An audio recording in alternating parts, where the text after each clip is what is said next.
So now that we've finished that section, what's we've got a couple more before we finish up tonight. But what's the next thing that you want to cover here? So obviously the idea of doing Pokemon as one of the things we're talking about was prompted by the most recent release. Pokemon BDSM.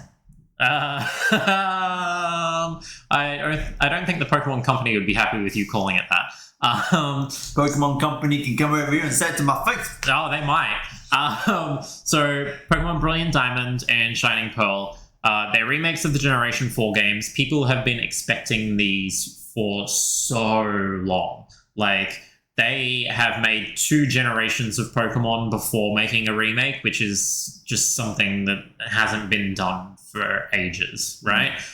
So when you had Gen 3, we had Gen 1 remakes. When we had Gen 4, we had Gen 2 remakes. When we had Gen 6, we had Gen 3 remakes. Then Gen 7 came along, nothing. Gen 8 came along, not quite. Because and then we're making Gen 1 again with Let's Go. It's not the same. It's not a core game. It's not a core game, but it was weird because it was like, we're remaking. It is despite the fact that they've remade it, already. Yeah. But yeah, Brilliant Diamond, Shining Pearl, they've remade the Gen 4 games. And you know how with the other ones, they remade them and brought along those modern sensibilities with them? This one's a bit of an anomaly. Easy for me to say. Anemone. That's the type of Pokemon, isn't it? They actually let go of a few of the quality of life stuff, and not all of it, but some of it, and just made it a bit more authentic. It's literally the same games. Yeah. Don't get me wrong, there's a couple of changes, and I will get to those. Yeah, there are some. What an interesting decision. It is such a weird decision. I think the weirdest thing, obviously, so Fairy type has been added since Gen 4 was a thing. Don't get me wrong, they haven't deleted Fairy type. That's not what I'm saying at all. But it is weird how little Fairy type figures into Gen 4 just as a coincidence. Yeah.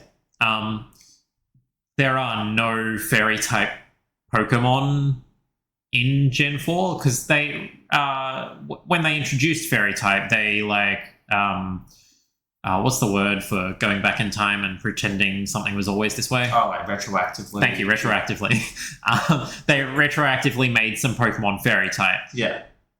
I can only think of one Pokemon that's available in Gen 4 that is Fairy type, and that's Azumarill. So what you're saying is that they're not a Fairy type denier, but you're a little bit sus on their values. It's not even that. I just I would consider it to be slightly too faithful in that they haven't gone ahead and added just a couple here and there.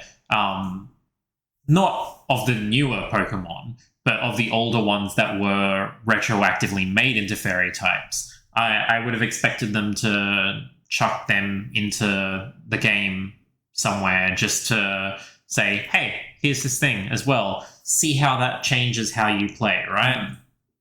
Fairy type moves are still there, but I've literally only come across one. It's just this strange space where it both exists and doesn't exist, like Schrodinger's, I need a pun here for a cat Pokemon, a Schrodinger's Glameow. Yeah. We come from very different generations. We do. Pokemon. Here I'm saying Gen 1 and you were saying... It was Gen 4. I was at least going for the one that we're in. Yours works better, it's really... Yeah, that's a very odd choice. A lot of it is very intentional. Absolutely. It's obviously very intentional. One of the major criticisms of Gen 4 when it was released was there was literally only 2 fire types in the game. Yeah, that's right. And they fixed that when they released Platinum. Yeah. Right? But they didn't carry that over to these remakes. It's still just those 2 fire types. And you can visit the Grand Underground, which I will get to in a minute, and get more fire types from there. But it's weird. It's weird that they deliberately ignored Platinum and the things that happen in Platinum when previous remakes have taken on board the things that happened in the third game and integrated them into their narrative, I guess. Well, that's because the next year they're going to release BDSMP with Platinum in it. This time. Don't, because I will buy it. Don't. Yeah, they're going to reverse. They're going to release 2 versions of Platinum. It's going to be. They're going to release Platinum and Tungsten. They're going to release Submissive Platinum and. Oh dear. But tell me about the Grand Undergrounds. Yeah, because I've seen a little bit about that. It actually looks quite good. So when Diamond and Pearl originally released, it had the Underground, right? The Underground was essentially an online meeting space for the game. Didn't work very well. There was a little bit of minigame stuff to do, which was, fun-ish in the way that, like, doing a repetitive activity is fun. Like, it's there. You'll do it because it's there, but, like... Is this an attack on my interest in idle games? Because this is sounding very pointed. I hadn't thought about it, but yes, it is. But like there wasn't much to really do in the Underground before. They have changed that now. So before the Underground was one big interconnected thing. Now it is, I think, 6 different sections that are kind of gated off depending on what part of the game you're up to, which I'm okay with. I'm not against gating off things, just to clarify. And then on top of that, in those sections, you have caves and caverns in which you can see Pokemon wandering around like you can in newer games and just catch them. And those Pokemon might be from other generations that were not necessarily in Diamond and Pearl originally. That's really smart because that's really good because it makes all these other Pokemon accessible in a almost logical way. Yeah. Everyone's just chilling underground. Yeah. But it doesn't, because obviously they want to keep the original game very authentic with this remake. So that's a really good way of introducing everything else. And I actually really like it. They've also added another mechanic where your secret base, which is the thing that was introduced in Gen 3 and carried over to the Underground in Gen 4 originally as well. I like that because you could really make it your own. Yeah. You could decorate it with like... You could kind of make it a gym back in the day, which was really cool. Nowadays, they've kind of nerfed that decoration, unfortunately. I wish they kept some of the like old things like the spinny direction pads and things like that.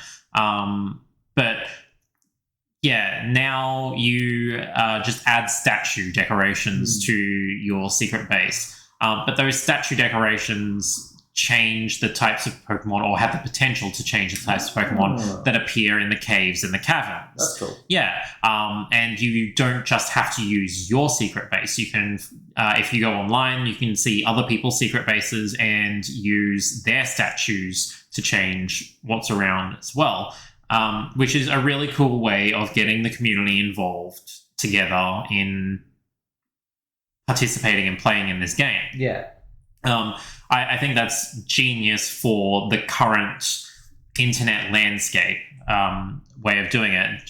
Do you remember part of the reason why we loved X and Y so much was the Friend Safari, right? Yeah. And oh my god, how did we not talk about the Friend Safari before? Because that was cool, because you could you could visit your friends and they'd have very specific Pokemon. Yeah, they'd have, it was a type, wasn't it? I think it was a type. Yeah, and only certain Pokemon would appear in their safaris. Yeah. But some could be super rare or have like really unique abilities. Exactly.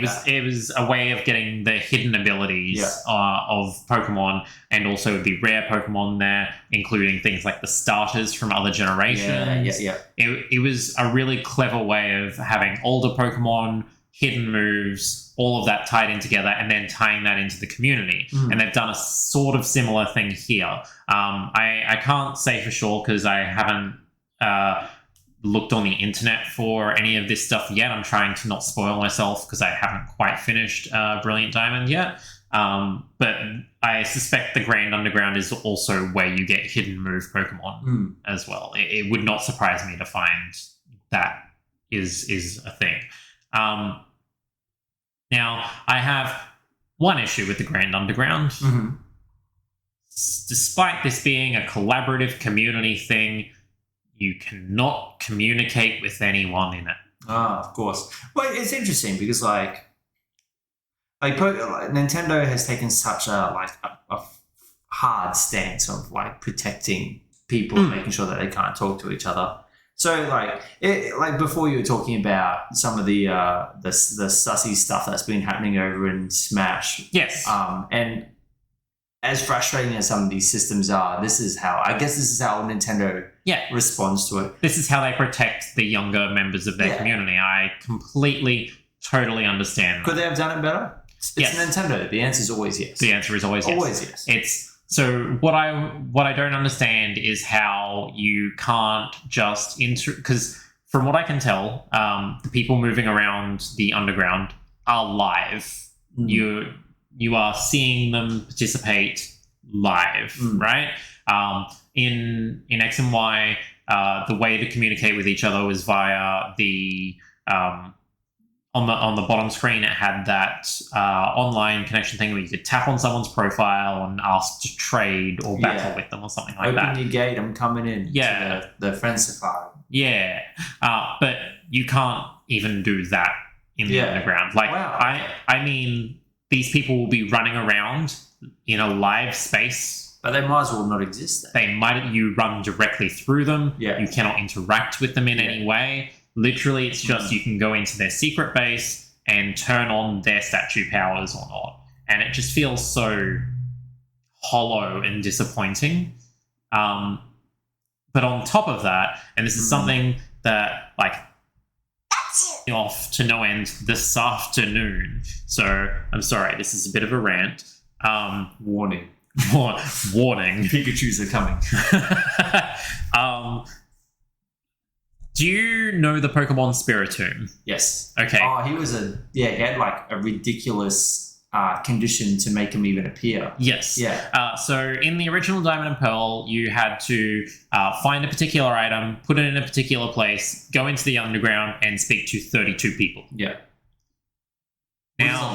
Which is a lot, especially back then. Yeah. With the internet, even with the underground being internet connective, there weren't that many people that would use it that way. Yeah. So it was something of an issue to actually get that many people. The way they've done it this time is you have to interact with 32 people in the Grand Underground, except you can't interact with any other players. They have NPCs in the Grand Underground that you have to talk to. Okay. That would be fine if you didn't have to interact with 32 unique NPCs. Oh, okay. And those 32 unique NPCs randomly showed up in places in the underground, and some were gated off based on the progress of the game. This is the thing I don't understand. At the top of the show, we're talking about the brilliance of how everything's connected. Involving the community. It's all so many things that they've done are so smart, and we say, and here we are very skeptically saying we think they did it by accident. And the reason why we think that is because we look at examples like this. And don't get us wrong. What are they doing? This is not Game Freak. No. Game Freak presumably has not made this decision because they did not develop this game. But you know what? I'm going to blame them anyway. Yeah, me too. Because I'm on the internet.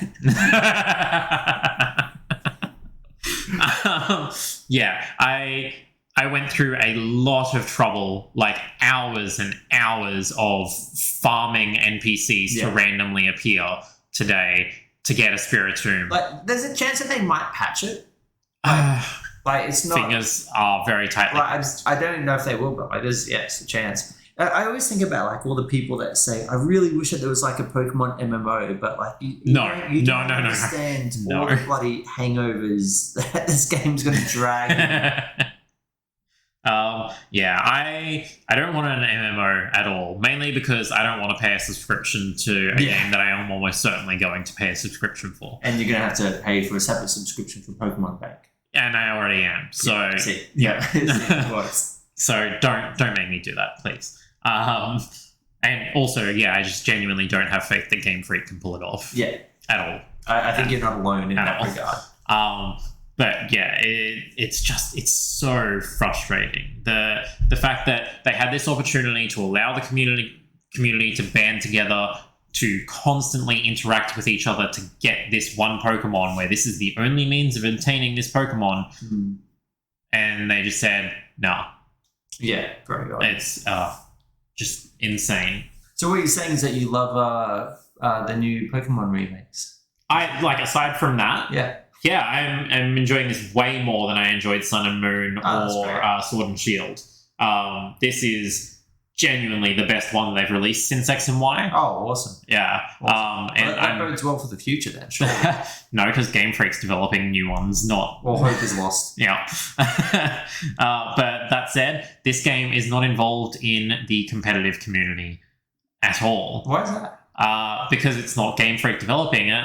They are choosing to continue with Sword and Shield as the meta game. Fair enough. Yeah. And speaking of the meta... One of the mechanics that we haven't not touched on yet is the meta mechanics. Yeah, so we've talked sort of like bits and pieces about the meta as we've gone along. But yeah, there are sort of like a few different aspects of it, which interesting have evolved throughout the series as well. Like a lot of these, talking specifically about IVs and EVs, which we'll explain in a moment, were very like invisible stats. I think EVs have been there since the beginning. Yeah, but a lot of them you couldn't see and you couldn't change or anything like that. And as the games went on, they made them more visible and more accessible. Again, because I think because they want to help that hardcore side of the meta. What I think it is they want to disincentivize hacking.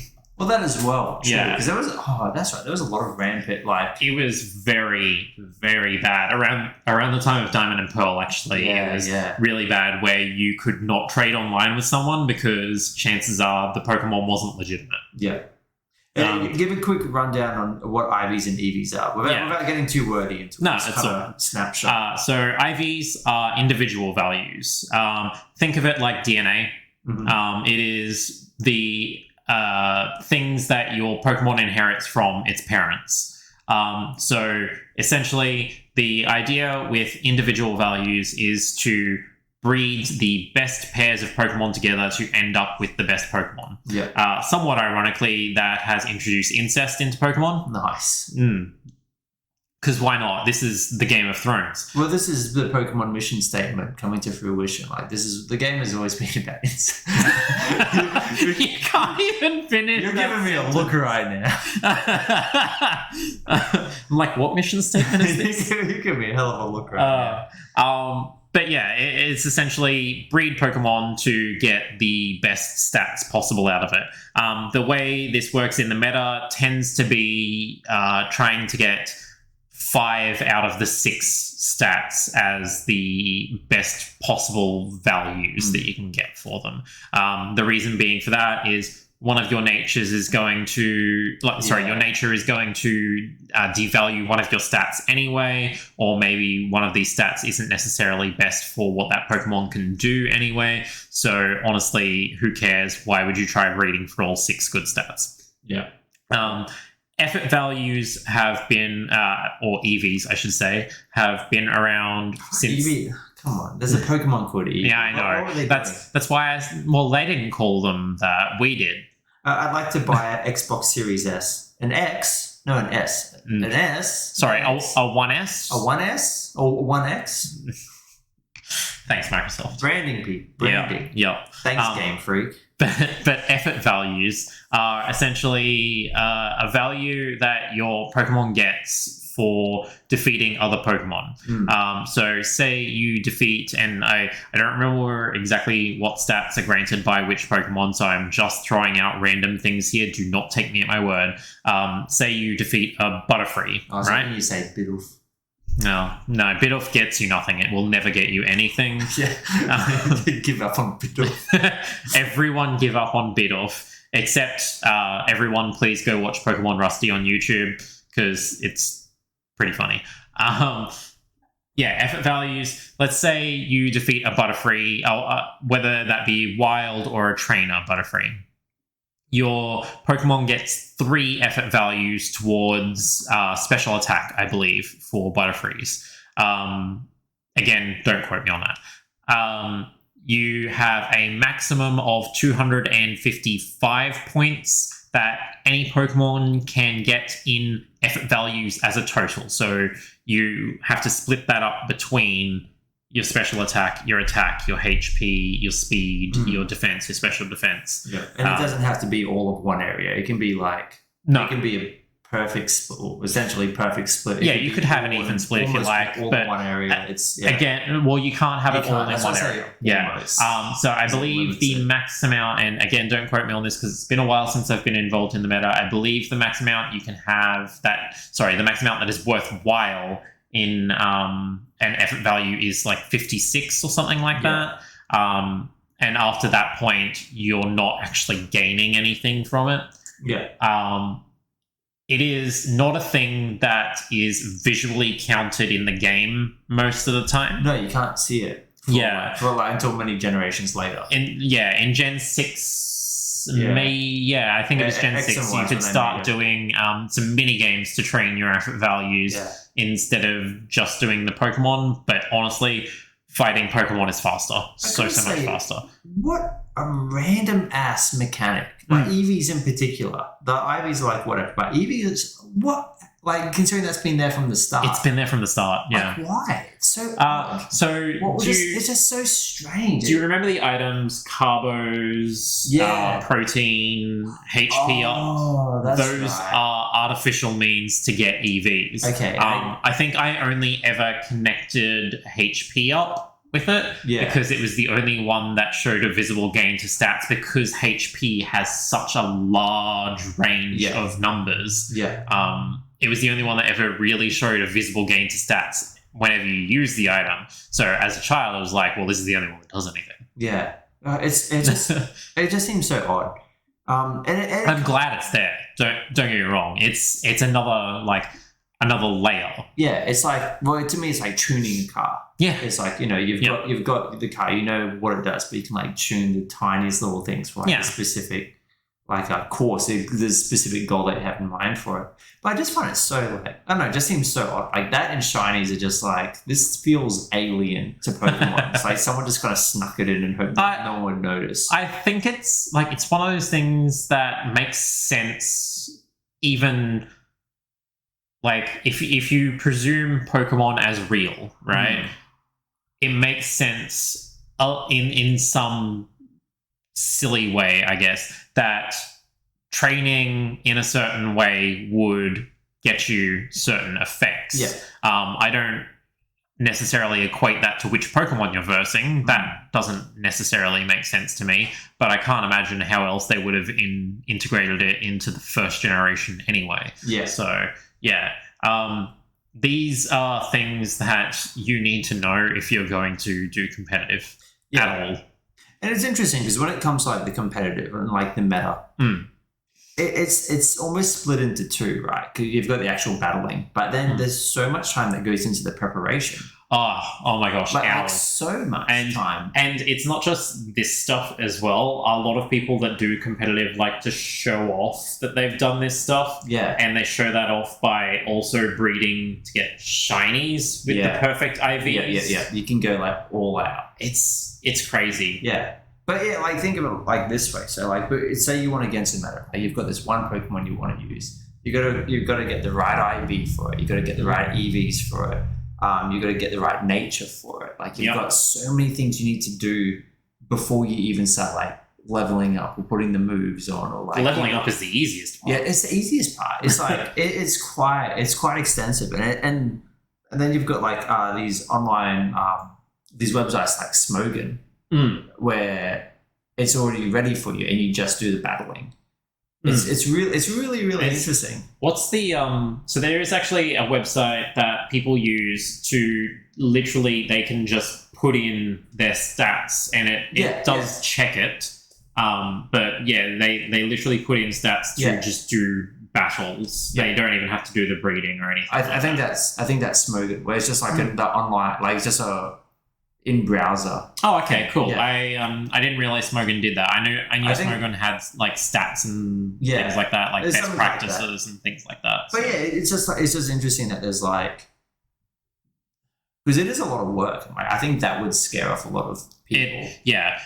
They have, as we were saying before, they have made it a lot more accessible Way more with accessible. recent games, Yeah. which they've backtracked on in Brilliant Diamond and Shining Pearl, being as faithful as they are to the Gen 4 But games. they're also furry deniers, so they have their own sort of Exactly. issues, right? I thought you said furry deniers. No, but they Then might I'm be. like, No, well- not Pokemon. Gen 4 introduced low punny. Yeah. They are not furry deniers. It's in the name, BDSM.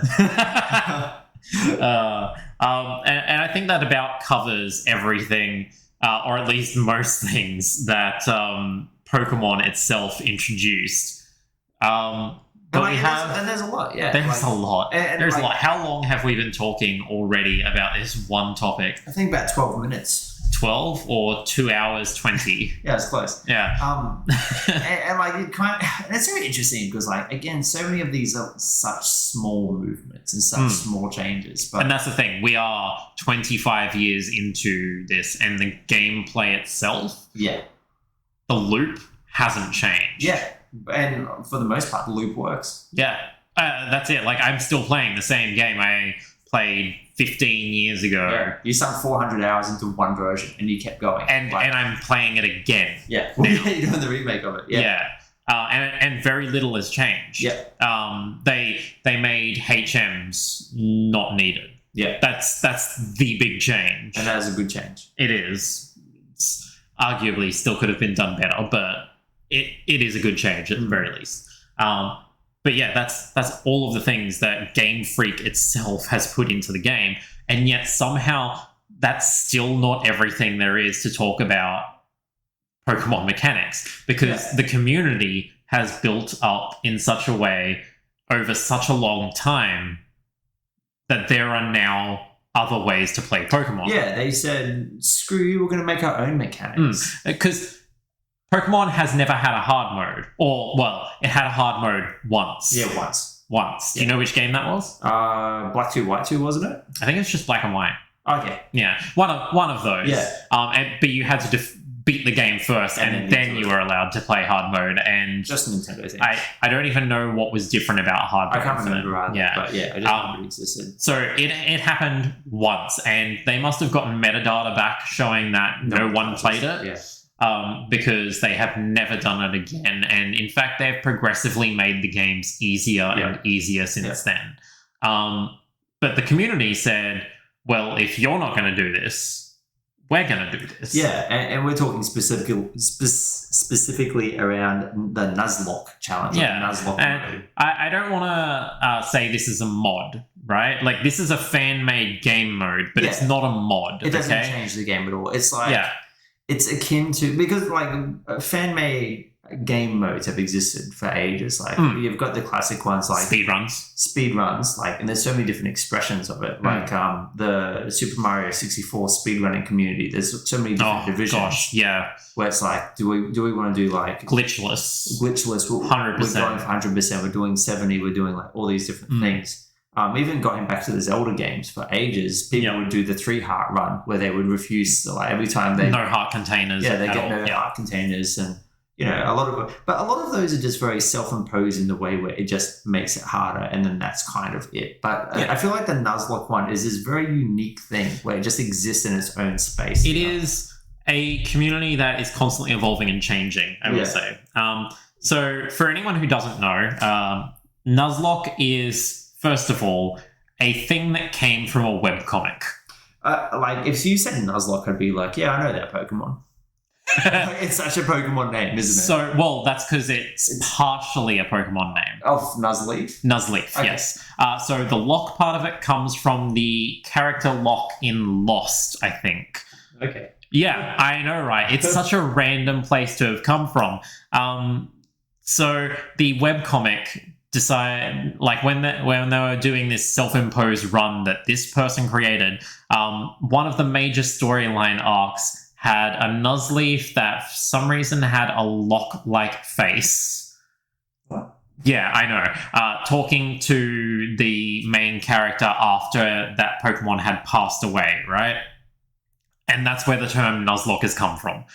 I cannot explain why the artist thought to do that at all. I've read the entire thing, and I have no explanation for why.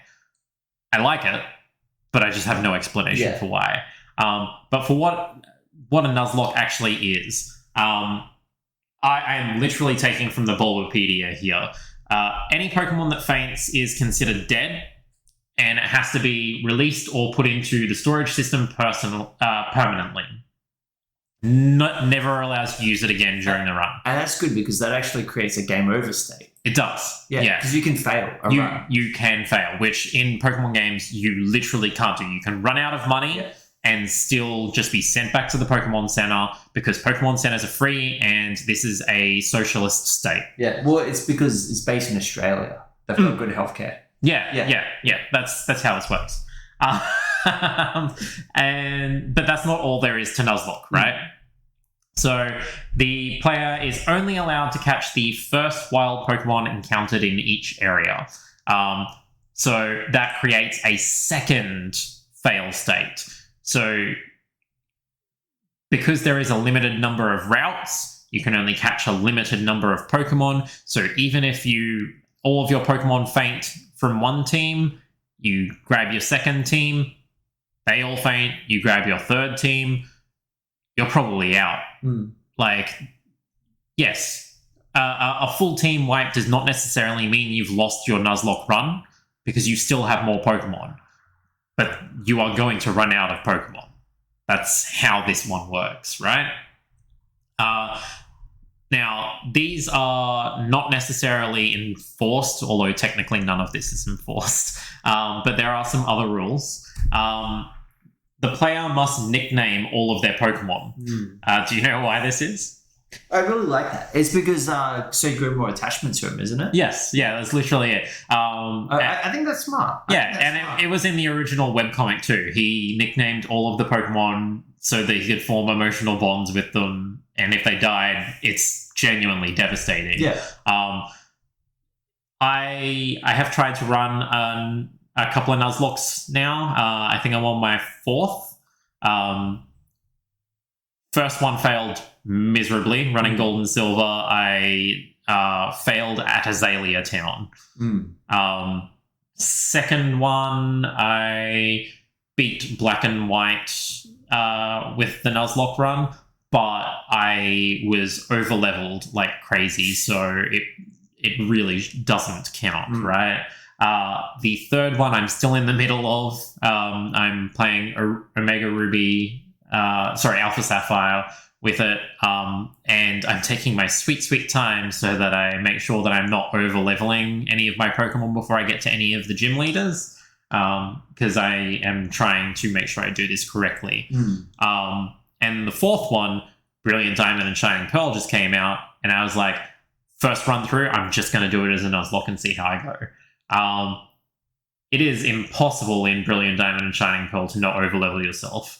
Yeah, because of how experience share works. Yeah, it is so hard. I actually have a second team that I am using on the way to Victory Road right now so that my main team doesn't overlevel before I get to the Elite Four, which is just, it's silly. But obviously that's not what the game is built for, so I can't blame... Yeah, you can't fault it for the self-imposed for this. Yeah, I'll do it for you, Game Freak. It's not even Game Freak. Right. All right. The player may only use Pokemon they've captured themselves, so stuff that's given to you, whether that be mystery gift or... that's right. There's a few events. Or event Pokemon that just like are handed out. That's all prohibited. I am not sticking to this one. Yeah, so that'd be a bit hard. Because especially with some of them are like really based around the HMs and stuff. Like, it's not that. I just... The two that I use are mythic Pokemon, and they tend to have lower stats than the legendaries anyway. And it wasn't until halfway through the game that I realized how OP they actually are. So I'm already halfway through. I'm not stopping them now. It seems pointless when I've already gotten as far as I have. And trust me, I've still lost quite a few Pokemon in this run. So, yeah. Yeah. Also, the player may not voluntarily reset and reload the game whenever things go wrong, because otherwise that's pointless. And to that, I have to say, adoy. Yeah. So those are the main rules for a Nuzlocke. There are many different types of Nuzlocke, though, as well. I have a slight variation on the first Pokemon per route rule as well. What I'm doing is one that I think increases the sort of stratagem that you have to use for playing through the entire game. So if you have caught a Pokemon before, you cannot catch it again. And that otherwise, you would just have the same, like potentially have the same thing. Yes. You would literally end up with a couple of Geodudes and a couple of Zubats every run in every game because they are just everywhere. As kind of an advantage and a disadvantage. The disadvantage being if I got a Pokemon that I liked, that I was using really well, I thought, oh, this is great. I can coast my way through the game with this one, and it suddenly dies. I can never get that Pokemon back. So, for example, I had a Gible that evolved into a Gabite, that evolved into a Garchomp, and I was super happy with it throughout most of the second half of Brilliant Diamond. And then the 8th gym leader Ice Fanged it to death. Oh, and then it's just gone? It's gone. I cannot go to the underground and catch another Gible because Gible is only available in one route on the above ground in Brilliant Diamond. So, yeah, I can't get that back in any way, right? It also means no breeding to get the same Pokemon again as a backup or anything like that. But the advantage is if you catch a Geodude and a Zubat and an Onix on the early routes, the later cave routes where them and their evolution lines appear, you can get the rarer stuff in those caves. Yes, you can skip those ones.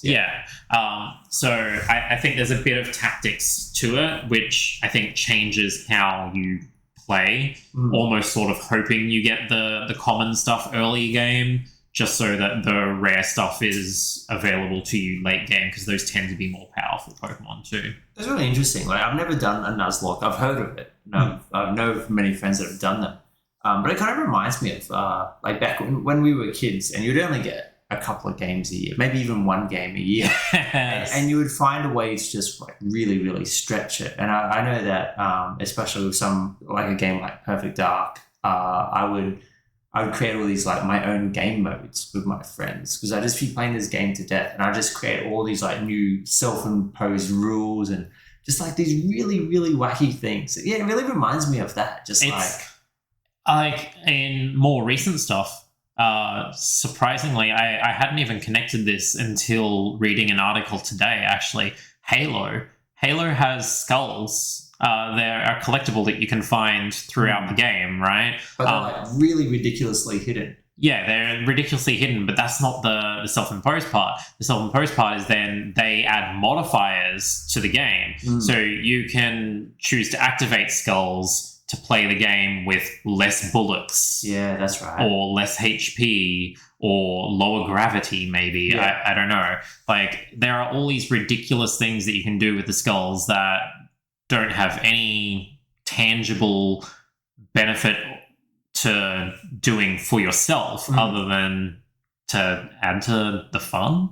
It's almost like a the old school cheats. Yeah, like finding cheats and activating cheats. I find that really interesting. That's a very lost art.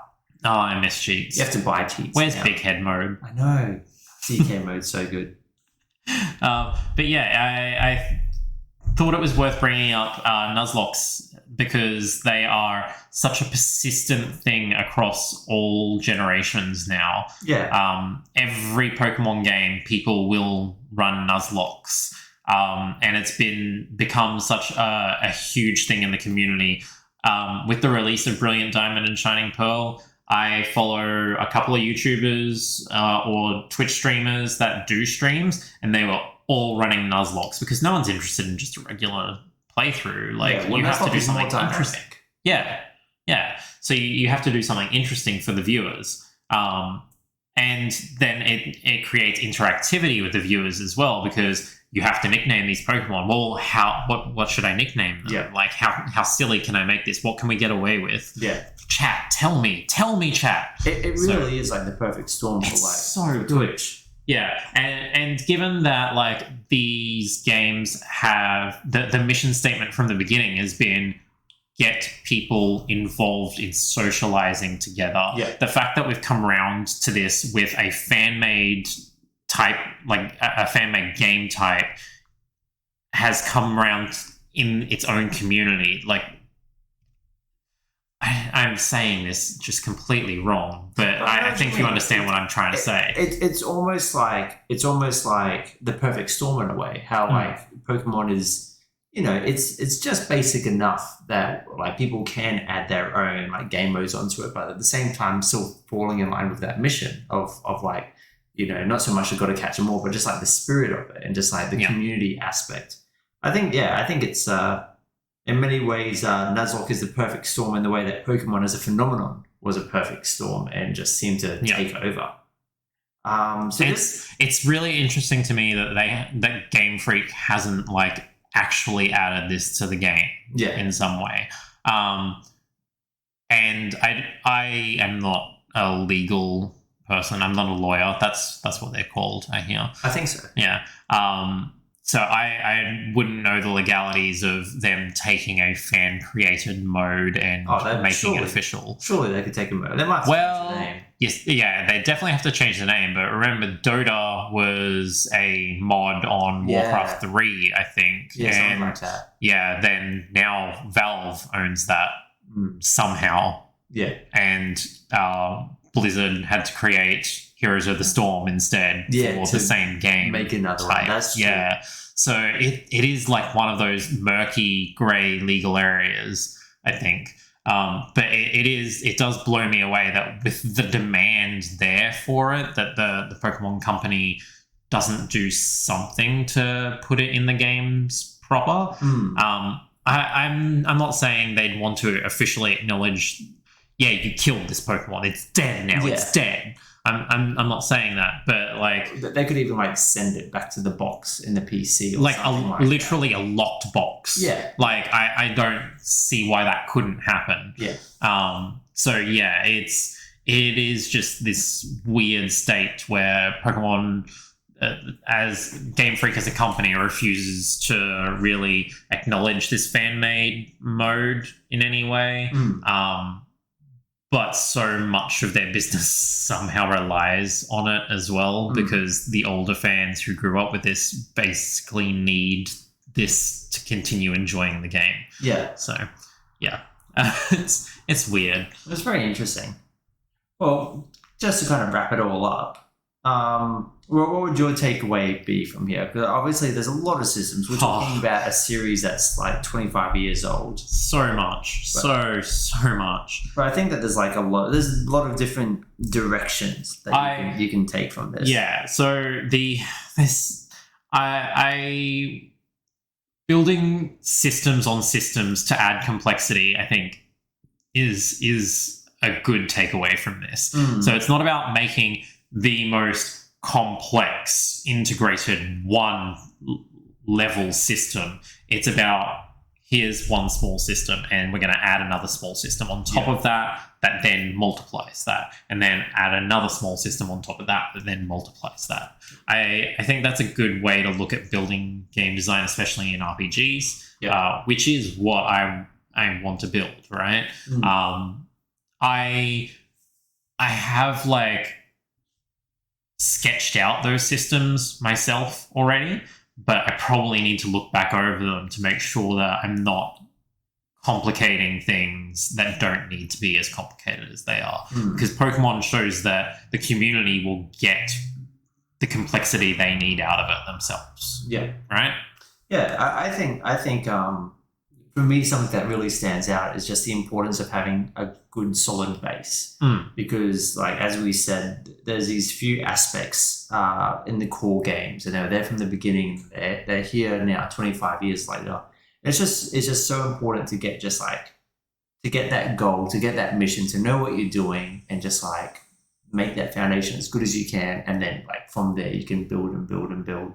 So yeah, I think that kind of is the magic of Pokemon. That I think that they did nail this core system so well, and they had like everything just feeding into each other so well that they could re-release the same game for 25 years and we're still saying this is not too bad. And then also just re-release actually the same game. Yeah, literally after 15 re-release years. Yeah.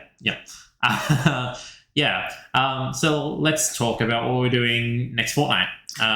So thank you everyone for like following on for this one. This is quite likely the longest episode that we'll ever do. Just based on the on the one hand, I hope not. On the other hand, God, I hope so. Yeah, like I don't know. I don't really know what other franchises or games can have so much depth that we would just be exploring into this detail.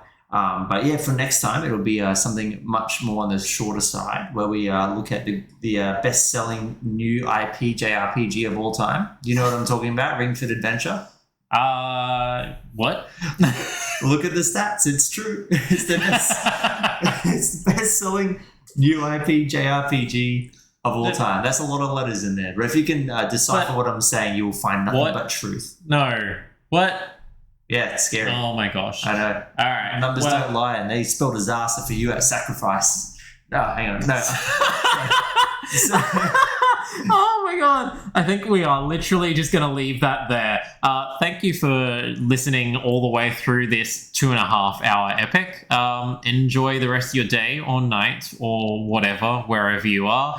We'll talk again in 2 weeks. See ya. Bye.